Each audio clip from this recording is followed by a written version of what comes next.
And we're live here at the station of decapitation without your head. I'm Nasty Neil, and I'm joined by these fine fellows from Butterflies, which we're about to talk about. Josh Boyer. Hello. And Ryan MacCoy. Hello. Greetings. Hello. So give people an idea of what Butterflies is about if they're not familiar yet. You'd like us to do that? Yeah. Okay. Butterflies independent film that's based off of a novel, young adult novel called Party that was published back in 2010, written by Tom Levine. And that's it. You want to peel the next layer of the onion? You know what I mean? That's yeah. You don't want to give too much away of the movie, but right. Directed and written and produced by myself. I adapted the screenplay based off of the novel. I did the adaptation myself, and in the correspondence of the adaptation, the title got changed to Butterflies, and then it's directed by Kevin Stevenson, directed and shot, DP'd by him. I think this was his fourth or fifth feature film. He's been in the independent circuit as well. I found him and the lead actress, Sarah Cat Bellamy. I found both of them by a film they collaborated together called Baby Girl, which came out, I think, 2018-19. So that's how I found them, and then reached out to them, and we kind of started the process, you know what I mean? Piece by piece. Yeah. First, I had reached out to the author and gotten the rights and yada yada, and that's, you know, just. So did you read the book and thought, this is something I would like to have made into a movie? I actually found the author. So you're an internet person. You're familiar with Gary Vaynerchuk, right? Gary V. I think his work that he's been doing as a documenting and kind of vlogging and that kind of thing. Been doing it for quite a while. Businessman out of New York. When COVID hit, he started doing a live show on his YouTube, bringing guests in and stuff like that. And Tom Levine was one of his guests on there, and I saw Tom on there, and you can go back and see the episode, And basically, Tom I identified with him being a writer, just similar age bracket and stuff like that, just connected. And he was giving his email out, and so I reached out to him. We had a very good conversation. He lives in Phoenix. I'm in Los Angeles. And I just said, after just connecting just in spirit, I said, send me whatever manuscript, whatever book you've ever written that you just thought would make the best film. And so he emailed me PDF of Party. I went in blind, so I didn't read a back cover. I had no idea what it was. I just opened it just to look at it. And the very first sentence in the book is the first line of dialogue, essentially, that Beckett gives in front of the church.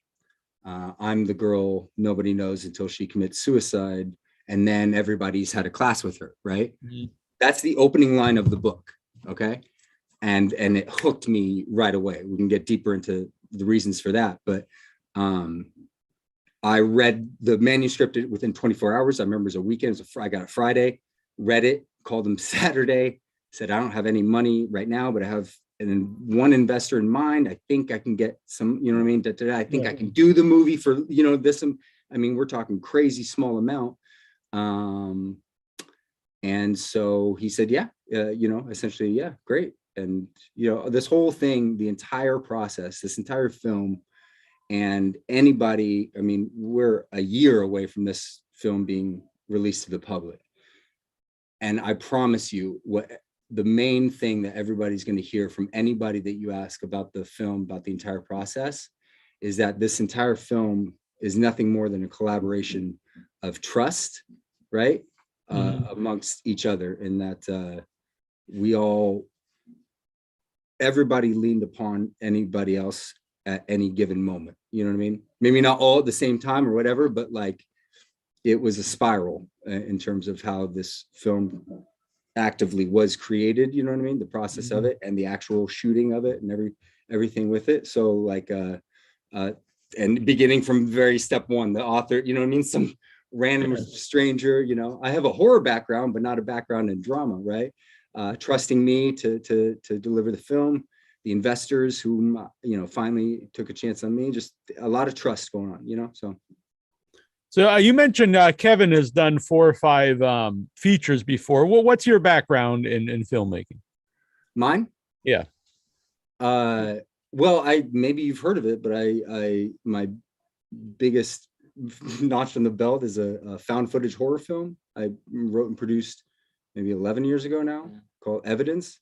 And that's a whole long story in and of itself. But I've been in Los Angeles, Josh and I both, for about 12 years, just doing the grind of Los Angeles. But about 4 or 5 years ago, kind of saw a white space and opening in the digital world and didn't know a lot about it. So just began diving into it and learning, YouTube channel creating. And just as I was progressively learning and doing things, just kind of self-documenting the entire process really on my YouTube channel and anywhere else, and just kind of kept progressing through that, Yeah. So how did the COVID connection changed everyththing, right? For everybody. Oh yeah, of course. People either jumped or they held back, So I put the gas down even harder. So yeah, before COVID, because I started the show in 2006 and we were just, audio podcast. And then during COVID, that's I never even actually heard of Zoom before that, but that's why, we started doing the video, which a lot of people have since. Yeah, it's obviously changed everything. So, but that's the kind of story of how, what's gotten us to this point. And then just great care. Kevin also edited the film himself. So great care in terms of post-production, the entire process of that. Very meticulous. Him, still nurturing it and all of us being open to ideas and not, necessarily trying to bash anything, just trying to make the best piece possible for, we came together for a purpose, for a reason to tell this film. So. And Josh, what's your connection and how long have you guys known each other and worked together? We worked together about 10 years ago. And then my background was more in stunt work and acting. And then he was a writer. He was doing a movie back when we were working a job 10 years ago. And of course, during COVID, we've always been friends and always worked on stuff. And then he brought me in and we just started shooting. It was a year and 2 days ago when we started shooting Butterflies. Yeah. So, and it was like one of those where that was when the lockdown in LA was like about to start. And I was like, hell yeah. And like a month before that, left the job I was at and I was like, let's do it. So it was basically Ryan's right-hand man. They say if you stick around me for long enough, I will make you leave everything and follow me. I'm like a cult leader. Can't you tell? Yeah. Well, I thought you kind of looked like CM Punk, the wrestler who used to kind of do a cult leader kind of thing. Oh, really? Yeah. Might be the hoodie and stuff. But so how about the director, Kevin? Did you know him before the movie? No. Yeah. And here's how I found Kevin. Sorry, I apologize for any construction going on in the background. The free service movie service Tubi, streaming service. So the one and only time I've ever opened that platform and the only product I've ever watched on it, I was just scrolling through and saw the poster art for Kevin's film Baby Girl. Having no idea, but just great poster art that drew me into it.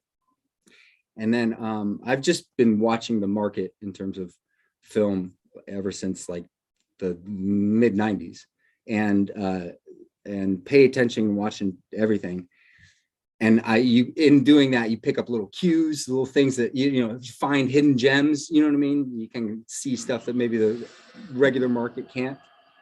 And when I looked at Baby Girl on IMDb, it had like a 2.3, 2.5 rating out of 10. I said, okay, well, this has got to be either horrible, so bad that it's like I will get enjoyment out of watching it, or people just completely miss the mark. Which happens a lot, especially with independent films. Exactly. If it's like 5 out of 10, I'm not interested. A 2 out of 10, you got to work. Something's got to be in it for it to be that, right? It's got to either offend people or something. And so that's why I watched it. And so Kevin, again, didn't write that screenplay, didn't write that script, okay? Just directed and DP'd, okay? And it's set in LA. Cat Bellamy's the lead in it again. It's urban. It's has this texture that caught my eye, a youthful kind of connection, right? The film is the film. Say what you will about the story and the script and everything like that.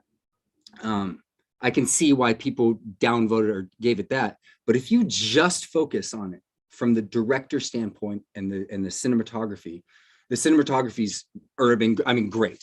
Kevin is a phenomenal cameraman, right? And lighter and DP. But then beyond that, as a director, I saw regardless of this writing of the scene, the completion of the scene, I saw every scene saw a beginning, middle, and an end. I saw space. I saw room to let the actors breathe and act. Space, pauses in the dialogue, and you know what I mean. Just I saw direction. Really great performances by relatively unknown, actors. So seeing all that, right, that maybe I don't think a lot of people can see. And then my confidence in my ability to structure a very well written screenplay, right? Based off of great material, because I had read Amazon book reviews about Tom's, it's been out for over 10 years. It has a real fan base. I thought if I could I combine all those things, right? Those elements, there you go. So, it's like poof. I think it worked. We got all the right elements in there, and what you said about him as a director is important for Butterflies because it's very dialogue driven, and it's a lot of different characters, and it has to look like these are people that have been around each other, and also the dialogue has to look real. Yeah, and can I give an example of? By the way, watching Kevin work as a director, Kevin's one of the. I mean, Kevin will, mark my words, be known as one of the greatest, like film director, like a Fincher, like a Tony Scott. I mean, he is a technical master on set. And here's an example. People like, what does a director do, right? A lot of people don't know that.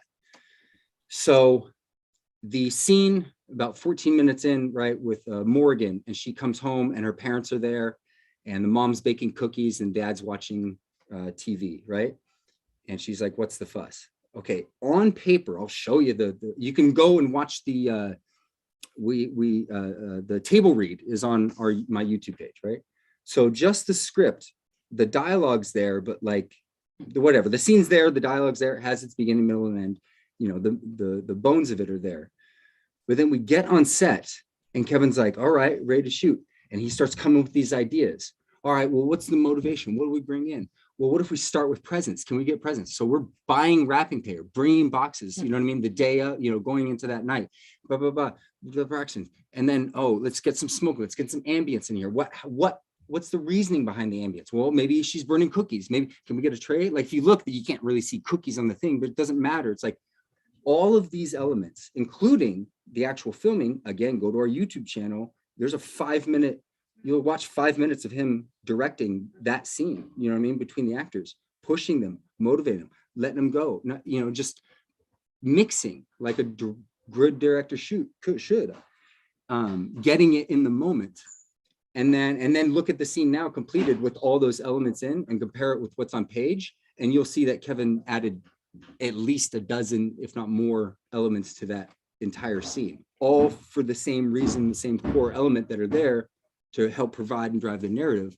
But like, that's just one example in that film of what Kevin did. And this, I mean, that's all real, documented on our YouTube. Like anybody else can go and study this and come to the same conclusion if they have any, semi knowledge of film. But well, you said a lot of people actually don't know what a director. I think a lot of people think the director really is the DP, just shooting the film. They think that, or they think it's like the producer, you know what I mean? Like the absolute one in charge. And that kind of goes along, I feel like, with this whole magic, that has existed between all films, Hollywood, not, sorry, throwing some, between that and the public, you know what I mean? Like the public has been showcased this stage, this dance of like, it's impossible or nearly impossible. You know, you need a magic break or luck to golden opportunity.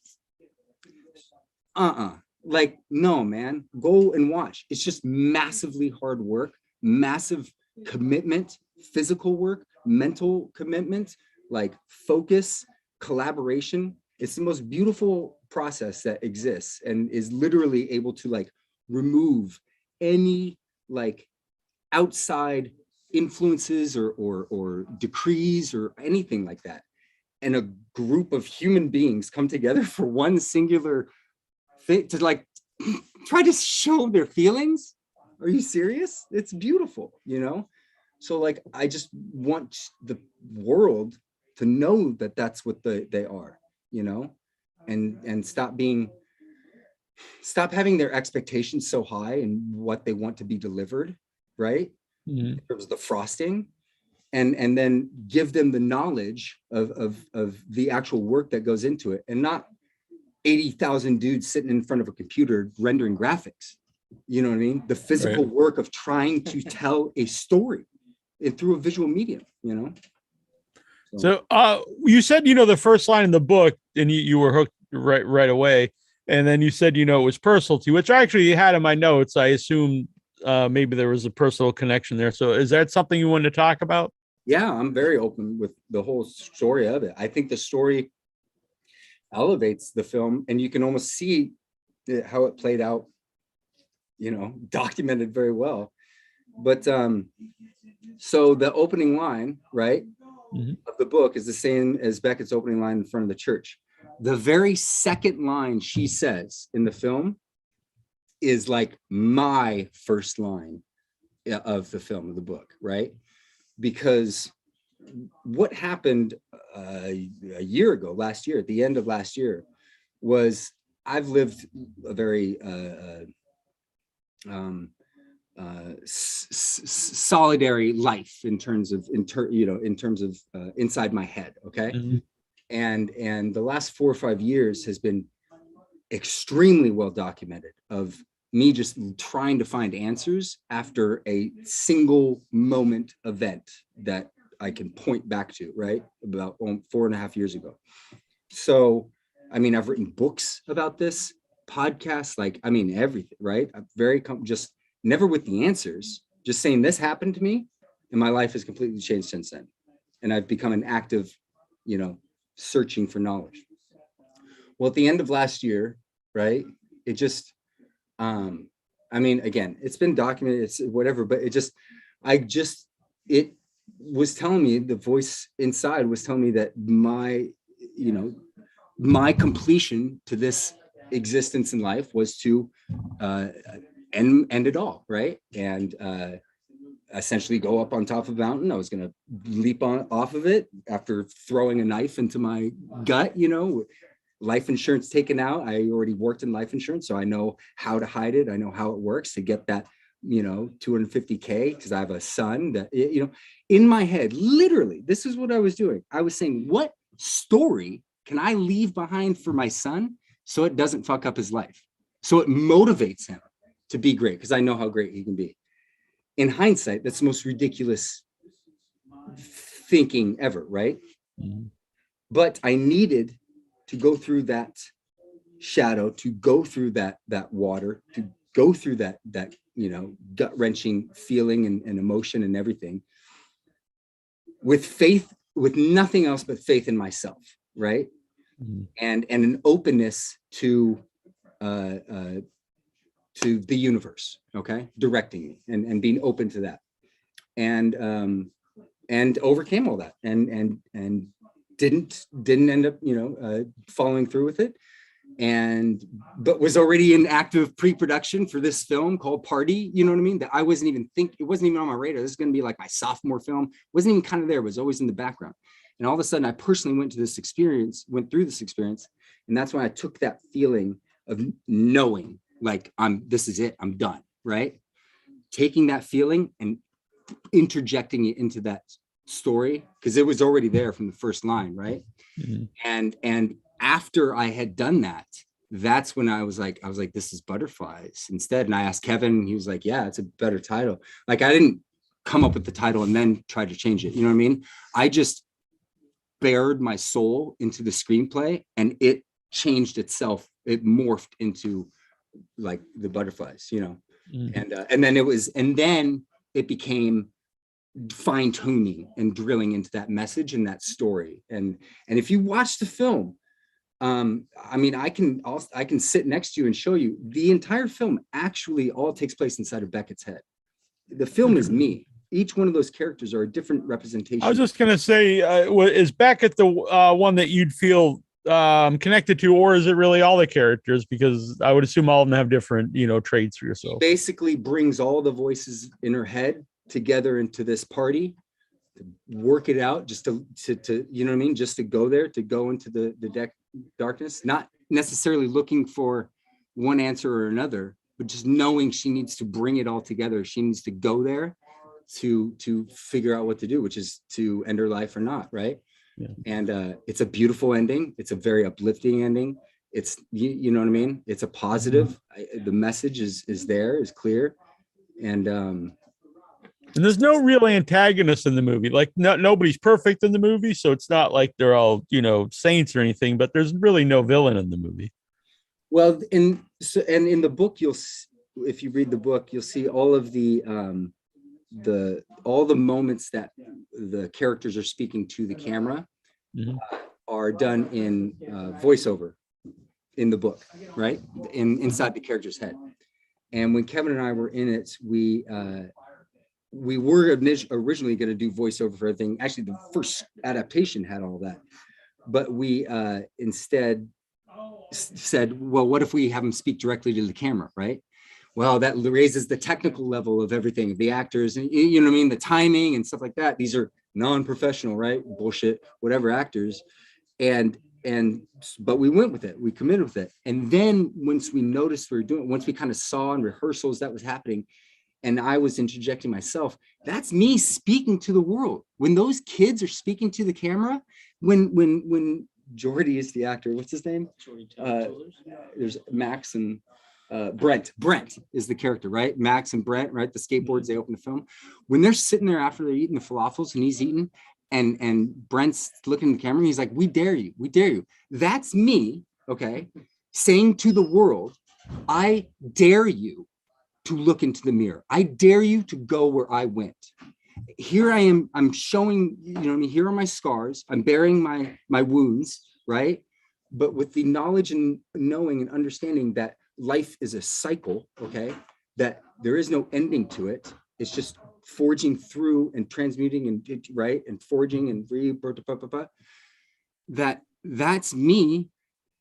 And I wrote it at the time, very, you know, it seems a little bit harsh, but that's just where I come from. Is I'm willing to bear all of the pain that I've suffered and endured throughout this entire lifetime, in just the sheer hope that one child, one single person, just hits and alters their life and changes the other way. Because I know the strength and the promise and the ability within inside every single human being. And I've been shown it so many times by all of these humans around me that I have given myself no other option other than to blindly pursue this effort of trying to connect with as many other humans as I can and shake them to that same realization, right? So obviously I'm doing it through my art, through writing is my kind of main thing, but then through a visual medium, there's no greater way to impact a human being than if you're able to sit them down and get their attention and feed them a story like that. It will impact, it will hit them, it will resonate in some level, you know what I mean? Fuck you, no, that's dumb, suicide. Well, that's fear, that's a response at least, right? Or, oh my God, you saved me, thank you so much, you know, that's another response, just levels the same thing. Instead of, you know, oh, they didn't say the catch line I wanted. You know, like, do you want me to throw this chair through the wall? Like, you see the frustration I've had as a filmmaker living in Los Angeles for over a decade now, where I'm surrounded surrounded by the lack of integrity. You know what I'm saying? And just by choice of, not just by God-given talent of what I was pushed into in terms of what to navigate and do with my life, right? I'm automatically lumped into that group, right? And anything that I do and produce is it's a movie. I'm going to look at it through these eyes that Hollywood have taught me how to watch film through. They have misguided our audience, right, for 70 years. And so there has to be a 0 point, and I am that, you know. And from this moment forward, I promise you, film will change forever. And it's starting right here in Los Angeles, the birthplace of them, you know. Did you I mean, you can see he's not saying anything. If Kevin were here, he'd be agreeing as well. This is why we've come together. We're a very tight-knit unit, and there's a reason we need to be so tight-knit, is we're trying to stand tall, you know. Did you explain that to the actors, like why they're doing like a monologue to the camera? Yeah, I mean, I told you, like, we connect, bro. Magic happened on that set. Ask them, ask the right ones, and they'll be like, yeah. Ask the crew. Everybody experienced something, like, you know what I mean, out of normal. Kat, Kat's the scene where Kat does on the pier. Mm-hmm. I wasn't there. I couldn't be there on the pier, right?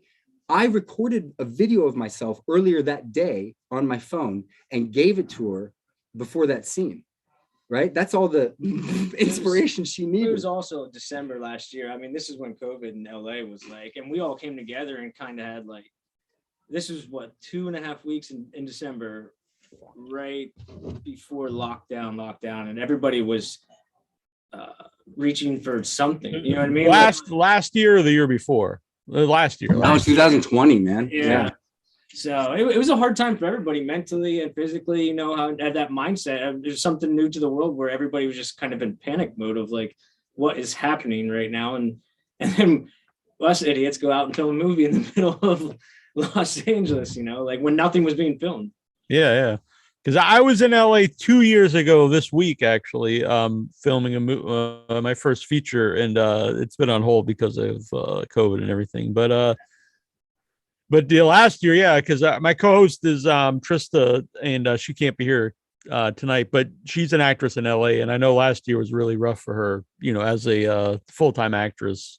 This year's even worse. Yeah, it's been a whole new game now. I mean, whatever you did before, it's just over, and everybody's been adapting. Unless you are one of the top, unless you're, Ryan Reynolds or Tom Cruise, everybody else is like down here, like, what is going on?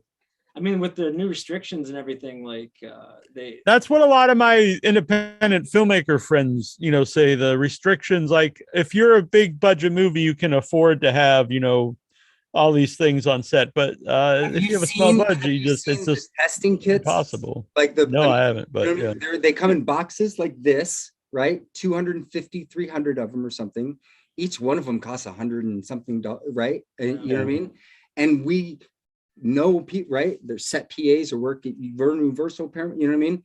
Posting pictures on their Instagram or stories or whatever, like as if it's like a joke, and whatever it is, what it is. But it's like, I'm just seeing dollar signs and being like, how are we ever able, you know what I mean? So this is why, and again, if you've been living in LA, if you've been seeing this, like there's a reason, like a mass exodus of talented artists have left Los Angeles and gone back home or gone to find greener pastures. Like besides the five of us, like Brian, Kevin, me, you, like almost everybody I knew that was an actor or writing, they're gone. And because as you're seeing, right, and we're all seeing, everything can be done anywhere now. Yeah. You know, and my belief also is like, I love Los Angeles. I don't know what it's turned into now. But I also feel that my audience, like you can literally throw us in the middle of any, I'll speak for this country, this only country I know, you can throw us anywhere, right? And we'll find a story. There's a story in anybody. as long as you're telling it and storing it properly. And I think there are stories in this country, just in this land that you can touch.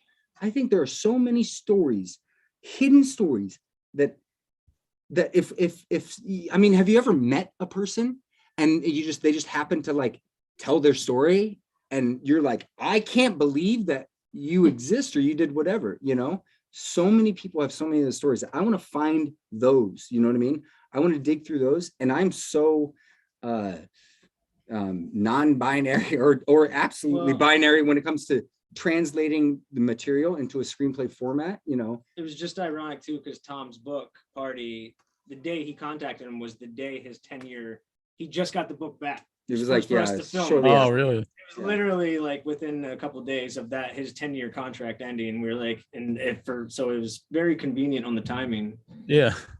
You mentioned you weren't there for the pier scene. What was it like to watch when you saw like after they filmed it?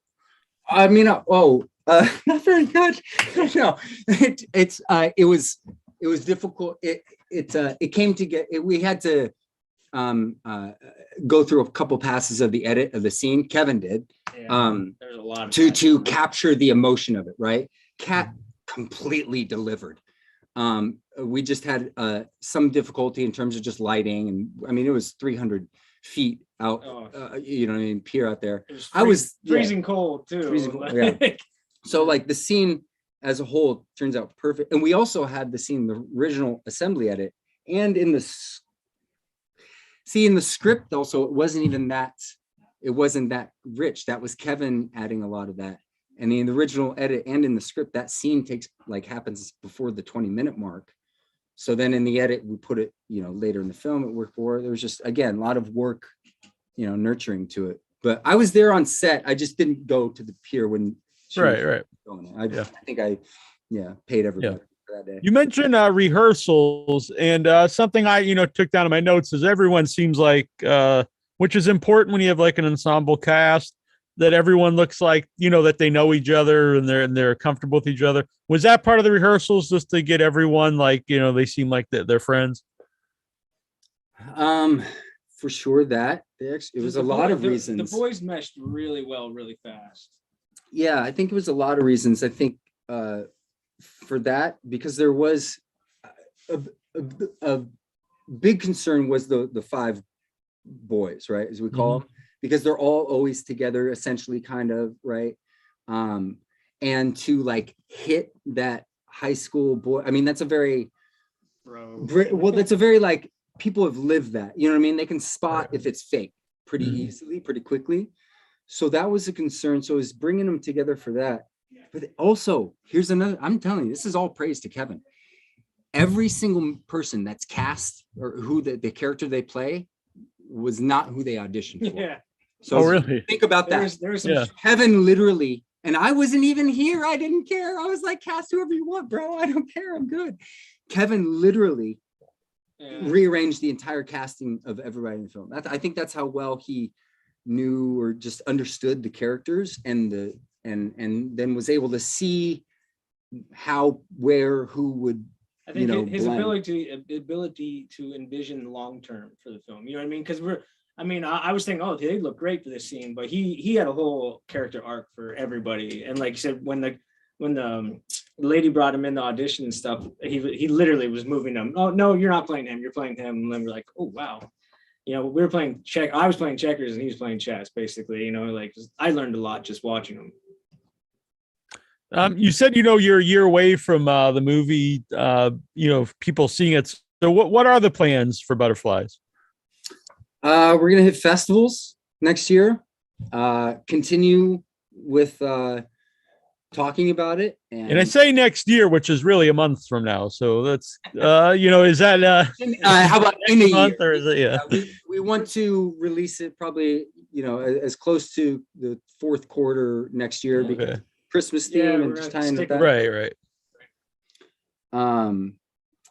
If you when we were filming it a year ago, I was documenting on TikTok and posting a lot of TikToks, and we had a few of those blow up.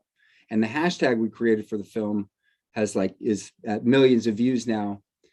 And so I want to, again, all I care about is getting this message into to teenagers of my country's only, I haven't been really anywhere else in the world, so I can't put myself or think of that, but there's a lot of people in this country and not, right?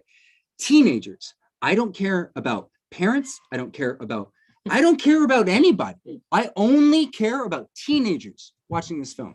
So every single move I make is going to be with that intent in mind, you know, and this was even before. That's why I was documenting on TikTok and showing that. So my hope is that by continuing to be live here, hello, by talking about it for another year, again, in space to breathe, you know what I mean? Not trying to force anything to get what? A return on investment. This is beyond any return on, you know, a monetary return on investment.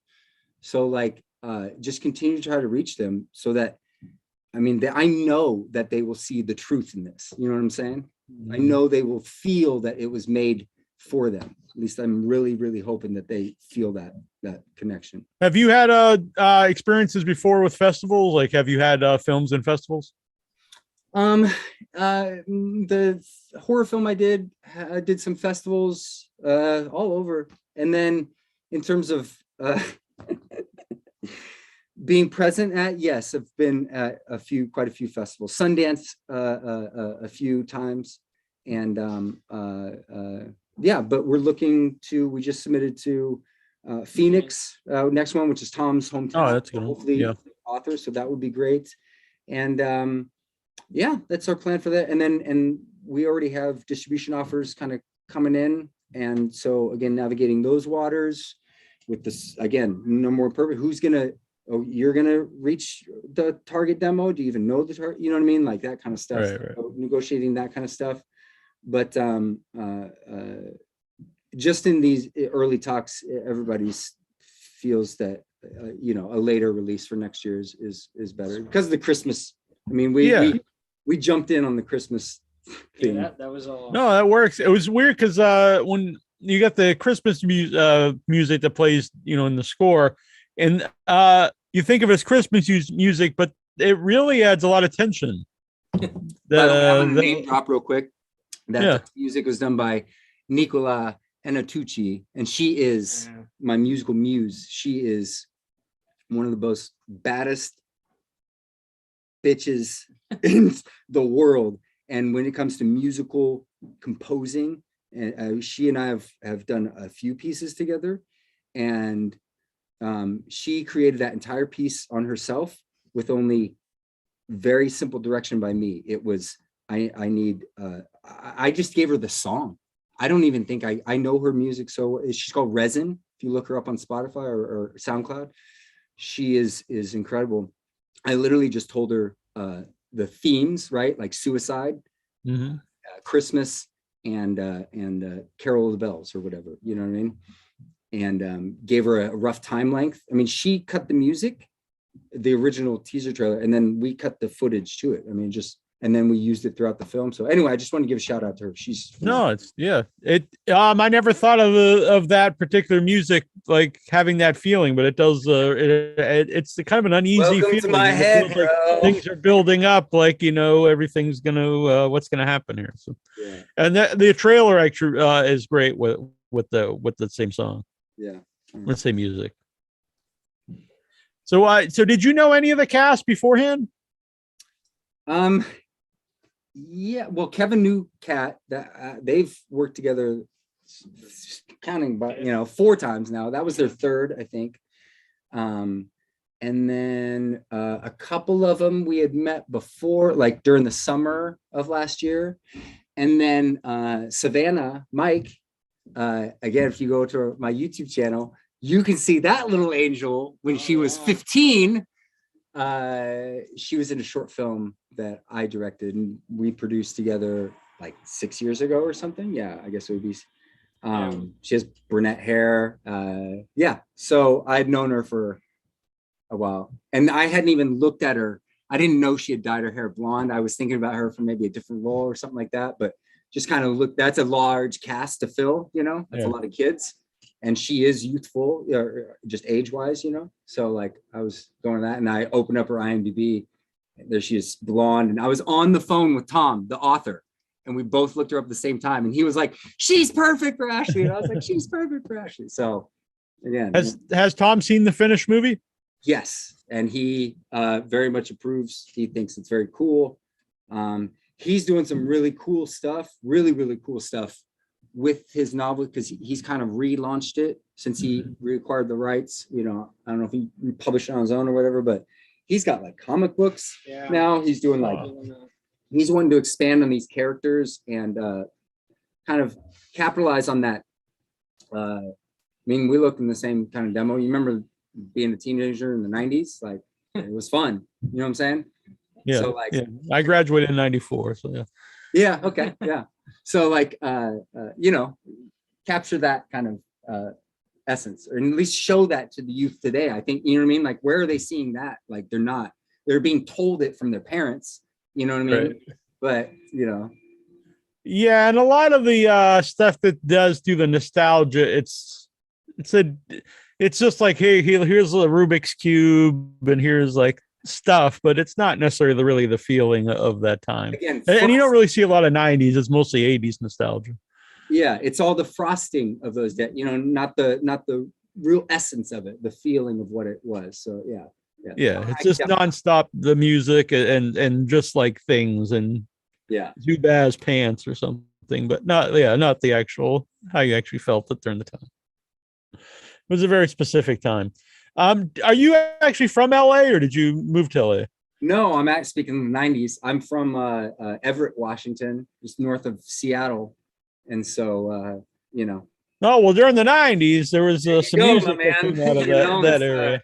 Now you see where all the hood, you know, the only thing that's missing is my flannel, right? But that, I try to stay with the times. I still wear flannel. Sometimes people say I look like 90s, but jealous. Yeah. Plus, it's cold here. I'm in Massachusetts. Yeah. I don't know how to ride a skateboard though. I don't either. I started to learn more because we kind of had it, put it in the film, right? And the actors, I think, didn't really know, and they had to practice. So we had a lot of skateboards. Why do we end up having a skateboard scene in every one? Oh, that was Kevin again. Because he just wanted skateboards, like kind of keep with the town. We just shot in Florida, and then one of the main characters, a girl, she skateboards in it. And I guess we do open up butterflies to Jordy and then skateboarding. So what was the decision? When was the decision to go to LA, and how was the transition going from Washington to LA? I made a film, my first film right out of film school. I went to Art Institute in Seattle, which doesn't exist anymore. The institute, I don't know. The city might still be there. Made it up there in Seattle, and then it got into a festival here in LA. And so I came down here for that. I knew one person, like a friend of a friend, like my brother's friend in high school, his little brother, like lived in LA. So, you know, that one connection. And it's everybody who's moved here. I say this, and it's true. Los Angeles is a magnet. Okay. Like, and it's a magnet for faster thinking minds, or quicker, broader mind. I don't know what to say, but it is a magnet, right? I think maybe a magnet for people who want to make change, you know, have this internal drive to like do something, be something, right? Good intentions. Everybody moves to Los Angeles with good intentions, thinking that's the gateway for them to be able to do all these nice things, you know? So like, if you're one of those type of people and you literally step foot in the city of Los Angeles, especially in some of the Hollywood or Santa Monica or Beverly Hills or the beach, you know, anything like that, it's mesmerizing. It's so gorgeous. It's so beautiful. The land itself is strengthening, you know what I mean? Has history. Like, the city was just founded you know, not like with bad intentions, just with greedy intentions from the get. You know what I mean? Like literally the aqueducts, like how the water was brought to this place of land was done through corruption, you know? So what do you expect the entire city to do? But so, you know, yeah, once you're here and you're one of those people, you come here. And that's why LA is filled with so much suffering. You know, people either die, kill themselves, you know, do something, cry, go back home. Literally, Joshua and I have had 2 people now that we know personally, very, very close to us, that have been in Los Angeles for years, whose mothers, they're grown-ass men, whose mothers have come to pick them up and take them back home. That's how broken, that's how much the city will break you. And whether you're in the industry or not, it affects everyone. Everyone. I mean, there's fucking billboards the size of buildings for the most ridiculous films that have ever been created in history of film. Like, they're making the stupidest movies that have ever been made in the history of cinema right now, in this very time, right? And they've never had bigger posters of it. Am I the only person who is seeing this? I'm in Massachusetts, so I was only there a couple of times, so I don't know. Okay, you're fortunate, because like there's millions of people. I drive, you know, an hour here on the 405 every day to come to meet here, you know what I mean? And that's just all I see. That's all that's there. Makes me think of They Live. Dude, 100%. Yeah. Why do you think all these people are like bouncing out? But so yeah, that's, you know, it has been by, you know, the skin of my teeth that I'm still here and have survived LA. And I am one of the very few who decided to stick around to this point. But that's, I'm realizing now is soon at its end as well. There is no hope. Like it is, you know. I came from Pennsylvania, from Pittsburgh University. I think 12 of us moved out here and nobody's left but me. Everybody has, I mean, most time, what they say, after you survive the first 2 years, you have a good chance. I think 8 people moved home the first year. Like it, you know, like you said, it's not an easy city. It's pretty brutal, you know, especially because your head's so full of the right. You know, kind of the cliche, you know, you're gonna go out there, become a movie star or whatever. Yeah. And you're like, oh, this is really, really hard. Not only that, it's impossible unless you want to sell your soul, like literally, you know what I mean? And by sell your soul, I mean like sign with a major agency, you know what I mean? Like they control it all, but they don't. You can't control art or an art form. It's just an art form, you know, it's just an expression, you know, like the music industry, right? Tried to control all of music. Mm-hmm. Can't contain art. It will find a way, right? Jurassic Park. Right. So obviously butterflies is your main thing, but are you guys working on anything currently? Yeah, lots, as much as we can. We shot a second project, kind of the same team, little variations on it. He mentioned it, project that we shot in Florida called Bugs that I had wrote 6 years ago and continued to kind of morph and do its thing. Completely different genre, completely different location, area, space, same presence of theme, same kind of dirtiness, if you will, of those themes, you know what I mean? Not trying to hide or soften or anything, and also not trying to have any opinion on it, just speaking about it and just putting it in the story, you know. That, trying to do another one, and then I mean, yeah, we yes, with lots of projects. Butterflies was definitely that first domino that hit that you know, I believe is just going to cascade down. I've been the first time I had a film that hit right everyone's radar, I had nothing else. And I thought like, oh, that's all you need. You just need to make it. Get it? Yeah. And that crashed hard. Would you say the first thing they asked you, well, what else do you got? Yeah. And you were like, So this time I have like, you know, I'm more than prepared. And I thought it was other people that were going to be making, or I was going to, oh no, it turns out we're just all going to funnel through here, which is cool, you know, because, you know, I'm excited for that. Yeah. So you said it's a different genre. What is Bugs?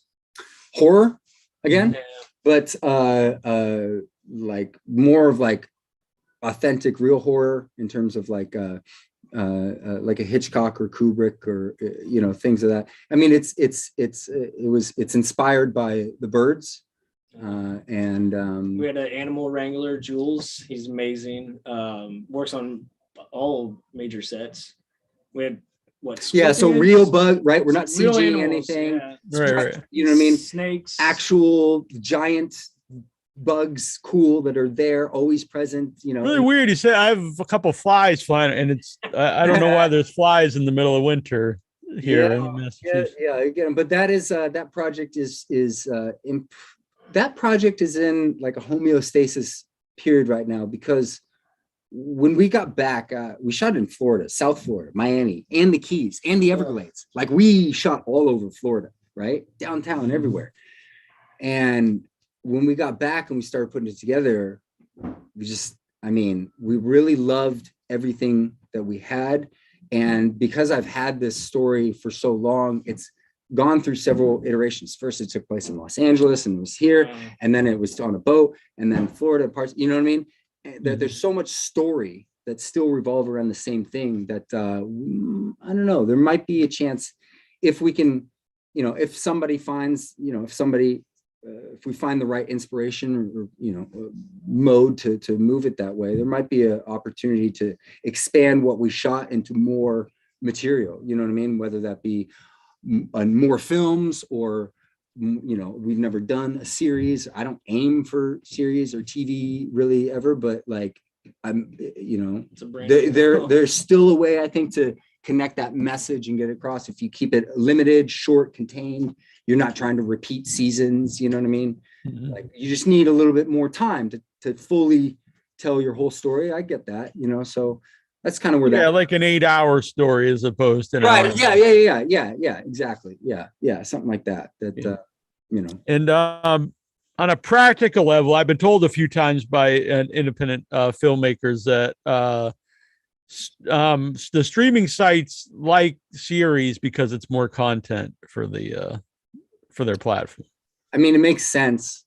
I don't really know. Well, I don't know, the streaming game, it's like, I don't know. I try not to really put too much energy into that because I want to build my own OTT, right? That's my goal. So like whatever happens, like that's where I'm going to go eventually. So whatever dance I need to play until that point, okay. So like, I don't know. Yeah. Well, I mean, that's another thing from people I know. Not that long ago, Amazon was pretty good for independent films to stream on, but now it's. Well, Amazon was open to anybody until like a couple months ago, and now they're changing the game because they were so flooded with everybody that's shooting anything. Yeah, they're so short-minded. Everybody's so maybe Netflix is actually the only one that's playing a long game. I think Netflix is gonna win it all. But Amazon, right, in their mad rush to try to beat Netflix's subscription numbers, right, because that's kind of the only thing they share, they opened a portal so that anybody could get their film on Amazon, right? And then it did exactly what he said, and now what does the consumer think of Amazon? It's just riddled with garbage. So Amazon now has cut that off and made it basically just as hard to get as to get onto Netflix. So now they like close off, and now they're going to start weeding out. But it's like, I don't know, man. But their problem is that their original content is still held under they're still trying to keep a creative control over it. It's still from the studio heads down. That's why their original content is not dropping as many bombs as Netflix is. Because what's Netflix doing? Grabbing fantastic filmmakers from big studios or tiny independent, like, because they know the market, and giving them lots of money and full creative freedom, or as much creative freedom as you'll find anywhere else in the studio realm, right? And what are you getting from that? I mean, some of these great directors, some of their best content, or at least some of the best content they've done in 15 years. I mean, taking away censorship, really, because you have to, it's like, growing up, we had HBO and Showtime where like people could swear. No one really watched. Does anybody watch like live 8 o'clock shows anymore? No, I mean, you know what what I mean? Like, but like now with Netflix and Amazon, there's no, literally you can say, do whatever you want, Yeah. it's, so it's completely changed since we were young, younger, I guess we'll go with that. Yeah, it is weird. I remember, you wanted to be home a certain time or try to set the VCR, which wouldn't always work out very well. It's kind of a 50-50 if it would work out, but I can't even, now it's like crazy to even think, oh, I've got to be home at 8 o'clock on Monday to watch something or other. Like, I remember the lineup, man. I'm like Tuesday, Wednesdays, the 8 to 10 o'clock. They had all the new series, half-hour shows, but like that's completely gone and lost forever. Like that. Yeah, I don't even know what channel some things are that I watch. I just have them recorded on DVR and then I watch them whenever I want to. So that's my theory, right? Mm-hmm. This is, I guess this will explain my actions of the last 5 years or whatever. Is again kind of seeing this kind of coming or formulating, not maybe knowing exactly where it's going to go, but kind of a direction. Like, very soon the middleman is going to be completely erased, and it is going to be from artist to community, right?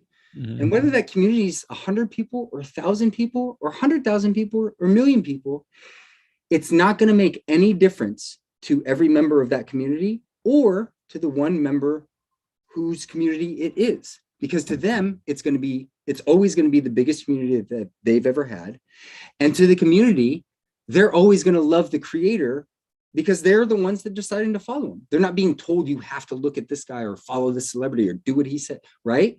Like they're choosing to listen, watch. You are an independent artist, creative yourself. Every one of your subscribers, your listeners, do it because of you, right? Right. Not because somebody told. That would be nice, right? Hey, listen to this fucking guy. He's awesome. But like, so we just need to be patient. It will turn that way. And then we're going to see real growth as a species. You know what I mean? Because you're going to have not 1 or 5, funnels to get your content, entertainment, any of that shit. You're going to have 5,000, right? Mm-hmm. And you can be individually subscribed to, beautiful, the direction we're going. We're just in the thick of it right now, I remember when I started the shows 2006, and like not a lot, but a lot of the older people wouldn't want to do the show because it wasn't radio. And now to think that it's like totally opposite, because like who would someone rather be on a podcast that's worldwide or on, like a radio show out of Newark or, whatever, like, who would want to do that unless it's for like a local event, But back then it was like, oh, if it's not terrestrial radio, I don't want to, do this. But that's like, and if I don't know, probably most people don't even know what terrestrial radio even means right now when I mention. Most people aren't even terrestrial anymore. That's why.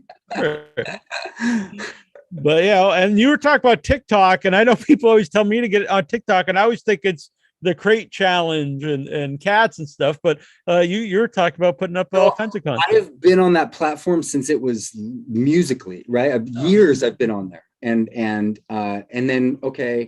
then I'm kind of paying attention to like what the rest of the world sees, not following, but just tuning in every now and then of like, what are they saying compared to like what's actually happening, right? And 2019 started to and then COVID hits, right? And what was 2020? The year of TikTok blows up, right? And breaks out. Okay, I had already been consistently putting content on there and then we shot, and then boom, that kind of blew. And then I saw the power of it, of immediate community, able to connect to all my other platforms and things like that. And then this year, this year became like an entertainment space, like TV, right? Like everybody learning, like, oh, I can juggle, I can do this, something creative. I'm with you. I can't watch another dance video, man. Like, but you guys aren't. No, that's what I'm saying. Yeah, I just didn't know there was other things on there. So explaining to you what's happening on TikTok. I know, but that's the first thing that normally pops up, no matter who. It's just like, oh, so you just get it, and then you have to go. You're not using it the way it should be used. There is no should, is my point. And now what's happening right now on the platform is a lot of people have already realized this and now are trying to share this knowledge with everybody else on TikTok is, and this goes to my theory since when I started this all, is that we don't need celebrities, bro. We don't need celebrities. Every single human being is really entertaining and engaged. Like when you sit and talk to other human beings, that's entertaining and engaging. Mm-hmm. Like, and TikTok now is morphing into that and is proof of that. And now you have people saying, stop trying to make content. Just talk to it. Just be yourself, because that's what's connecting. That's what will make somebody sit and watch your thing instead of swipe it right now. So the ability to skip something has never been faster. That when we see something that's cookie cutter, you know what I mean? Even if it's very well post-produced or whatever, we've seen it 1,000 times. You know what I haven't? Quentin Tarantino. What has he been saying for 30 years in every Q&A?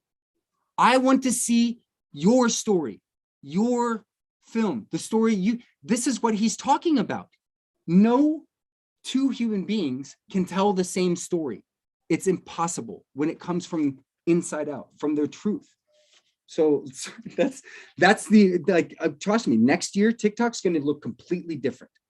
This is my prediction of it, because more people are going to realize, oh, I don't need to see a therapist. I can just speak to my phone and I get positive reincouragement. Like the communities on TikTok are fantastic. It's so positively reinforced. I'm gonna look into TikTok, put something about the show. I have no status, whatever. It's just I have a TikTok video. I did the crate challenge, but what I did was I just put a bunch of them in one straight row and walked just across it. See, I don't even know. But people took it serious. I thought it was fun. I got some really hurt doing that shit though. Yeah, well, you're supposed to put them up in a triangle and climb it. I've seen it. So I just put them in a straight line and walked across it. But I don't think they like what I have to say on TikTok. So yeah, but if people watch it, I don't know. It's interesting. So where can people follow Butterflies and yourselves to see, the progression and where it'll eventually be able to be seen? So Instagram is doing we're pretty good on there, at the Butterflies movie. And then if you look at the hashtag Butterflies movie on TikTok, you'll see how the whole thing was made, essentially videos from everyday filming, different stuff. So that's kind of cool, I think. And then Rhino Rider, youtube.com/Rhino Rider, RYNORYDER, is where you can see the table reading before we shot. Yeah, you can see Tom orchestrates that too. Yeah, Tom narrated it. I live streamed for hours from my laptop from behind the set, so you could sit and watch for hours of us just working. And we have people from Florida. All the trailers are there. Those spaces. Now on your Instagram page. your channel, your this broadcast. Anywhere else, man? Yeah. Very cool. Well, and the one I saw is that's the final version of the movie that you're gonna go to festivals. That's what it is right now. Yeah, that's what we'll be screening unless any major changes. I think we're pretty nailed into, dialed in. Very cool. Well, it was cool to talk to both of you, and I look forward to seeing more stuff in the future. It'd be cool to have you guys back at some point. Absolutely. Absolutely. Anytime. It was a pleasure. Thank you for your time. Yeah, definitely. It was great meeting you, and it was really interesting talk with you. And it was funny, a lot of the notes I took down you just covered before we get to them. So.